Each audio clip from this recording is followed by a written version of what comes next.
Ya pemirsa, alami gangguan server untuk perhitungan suara. KPU Oku Timur akan menggelar rapat pleno serentak tingkat kecamatan pada hari Minggu tanggal 18 Februari 2024. KPU Oku Timur segera melaksanakan pleno serentak di tingkat kecamatan guna mengatasi kendala pada tahapan perekapan perolehan surat suara di Kabupaten Oku Timur pasca pemilu yang diakibatkan oleh gangguan server Sirekap.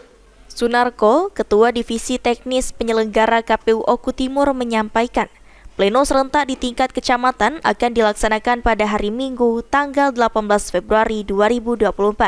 Downnya server Sirekap menjadi kendala utama saat tahap perekapan surat suara. Down server tersebut diduga karena menumpuknya penginputan data surat suara dari berbagai wilayah yang membuat server mengalami gangguan.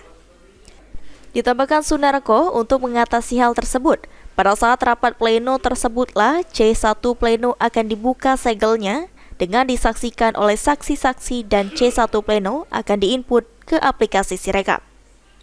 Utama adalah tentang Sirekap, karena Sirekap ini kita tergantung dengan server waktu itu menumpuk dan akhirnya down, dan disitulah antisipasi kita di tanggal 18 Februari nanti insya Allah Oku Timur akan melaksanakan rekap di tingkat kecamatan se-Oku Timur di 20 kecamatan.